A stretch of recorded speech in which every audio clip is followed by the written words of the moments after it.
Salam Bapak Ibu dan teman-teman semua di mana kau berada pada hari ini. Bertemu kembali dengan saya, Efik Saman Yulianto, dalam program Minutes of Change, menuju perubahan menjadi pribadi yang berkenan kepada Bapa dan layak menjadi mempelai Kristus di akhir zaman.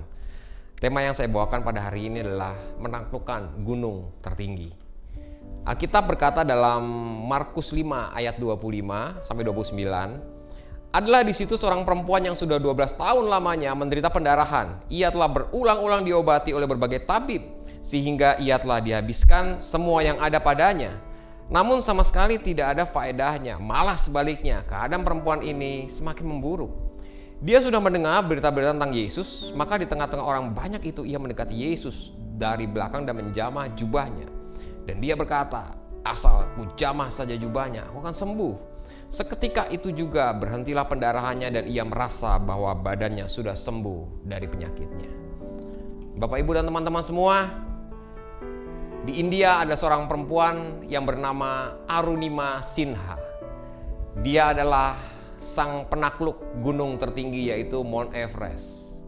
Mungkin kalau kita lihat biasa menaklukkan gunung tinggi, tapi tahukah Bapak, Ibu, dan teman-teman semua bahwa Arunima Sinha adalah seorang perempuan muda yang memiliki cacat tubuh, yaitu kakinya diamputasi. Kenapa diamputasi? Karena dia mengalami kecelakaan kereta di waktu lalu. Jadi karena suatu keadaan dia harus lompat dari sebuah kereta dan dia terluka parah sehingga kakinya diamputasi.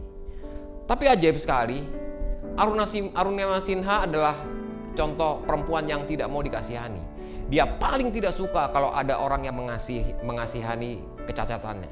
Dia ingin diperlakukan seperti orang yang lain. Dia tidak ingin orang menaruh belas kasih sama dia, orang menganggap dia orang cacat. Dia tidak mau seperti itu. Dan apa yang terjadi? Dia punya mimpi. Apapun yang terjadi dengan saya harus menaklukkan gunung Mount Everest. Kenapa? Karena Mount Everest adalah mimpi daripada Arunima Sinha. Dia suka naik gunung dan baginya sungguh mustahil karena Mount Everest adalah gunung yang tertinggi sampai hari ini.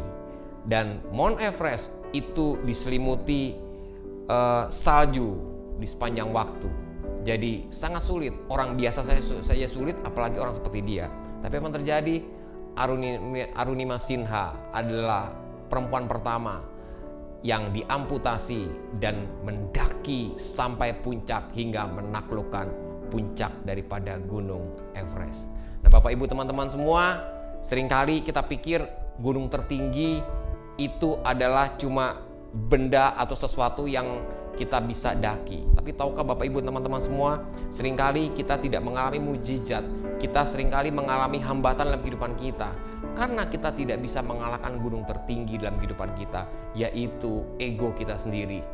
Mungkin hari-hari ini kau berkata, aku nggak ada masalah kok dengan gunung tertinggi, aku bisa. Ya betul, mungkin kau bisa. Tapi tahukah Bapak, Ibu, dan teman-teman, justru tantangan terbesar gunung yang paling tinggi dalam kehidupan kita adalah diri kita sendiri.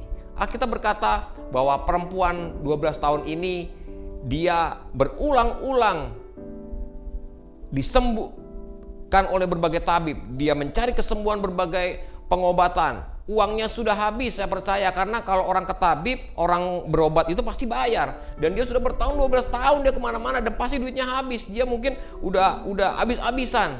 Tapi Alkitab berkata bahwa nggak ada faedahnya, bahwa keadaan semakin memburuk. Tetapi karena dia mendengar ada Yesus, dia berikhtiar, dia yakin bahwa Yesus pasti bisa menyembuhkan. Makanya dia berkata, asalku jamah saja jubahnya maka ia akan sembuh. Yang berkata begitu siapa? Perempuan ini. Dia tidak peduli orang lain gak nguatin dia. Dia tidak peduli orang ngata-ngatain dia. Saya percaya dia dikata-katain waktu dia memaksa masuk. Saya percaya mungkin orang berkata, ini perempuan udah miskin, bau. Wah, kenapa? Karena perempuan ini udah pendarahan 12 tahun dan dia gak bisa berdiri. Dia hanya merayap di jalan seperti binatang. Dan saya percaya waktu dia berkata Yesus, banyak orang menghalangi dia, banyak orang mungkin nyingkirin dia, tapi dia nggak peduli, dia masuk, dia tetap kuatkan hatinya untuk mendapati Yesus. Dan apa yang terjadi? Waktu imannya mencapai puncak, kesembuhan ia terima. Karena Alkitab berkata, waktu dia menjamah jubah Tuhan, seketika itu juga berhentilah pendarahannya yang 12 tahun lamanya dibawa ke berbagai tabib. Bapak Ibu teman-teman semua, hari-hari ini maukah kita mengalahkan diri kita? Maukah kita menguatkan iman kita?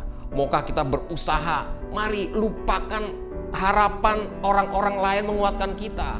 Karena lebih baik untuk kita menguatkan iman diri kita sendiri dan mulai bergerak menuju apa yang ingin engkau peroleh, daripada engkau hanya menunggu orang sekitarmu menolong bahkan berbelas kasihan. Karena apapun keadaan kita, Tuhan selalu ada buat setiap kita dan Dia adalah Bapa yang kekal.